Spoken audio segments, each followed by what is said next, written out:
अस्सलाम वालेकुम रहमतुल्लाहि बरकातहू। अज़ीज़ तलबा व तलबात, एक बार फिर से इस्तकबाल है आपका डिजिटल स्कूल में। आज हम देखेंगे स्कॉलरशिप इम्तिहान में कैफियत के इजहार के लिए ख़ास अल्फाज। तो प्यारे बच्चों, उससे पहले डिजिटल स्कूल को सब्सक्राइब कीजिए, साथ ही साथ बेल आइकॉन के बटन को प्रेस कीजिए ताकि नए नए तालीमी वीडियो सबसे पहले आप देख सकें। अज़ीज़ तलबा व तलबात, डिजिटल स्कूल इस एंड्रॉयड ऐप को प्ले स्टोर में से ज़रूर डाउनलोड कीजिए, बिल्कुल फ्री है। इसमें तमाम मज़ामिन के वीडियोज़ मौजूद हैं, डिस्क्रिप्शन में इसकी लिंक दी जा रही है।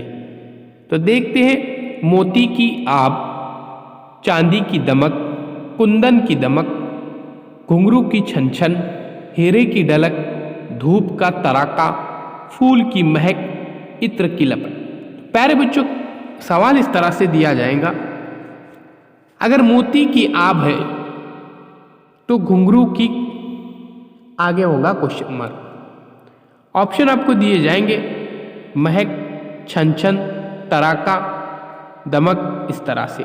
तो उसमें सही ऑप्शन रहेगा घुंघरू की छन छन। तो इस तरह से प्यारे बच्चों ये सवालात पूछे जाते हैं। उम्मीद करता हूँ ये वीडियो आपको पसंद आएगा और ऐसे सवालात आप आसानी के साथ हल करेंगे।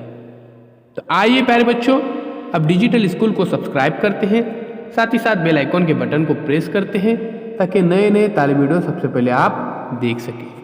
चैनल के प्लेलिस्ट में ज़रूर जाइए, चैनल के प्लेलिस्ट में तमाम मज़ामिन के वीडियोस मौजूद हैं। अल्लाह हाफिज़, बहुत बहुत शुक्रिया आपका। मिलते हैं प्यारे बच्चों एक नए वीडियो के साथ, एक नई पेशकश के साथ।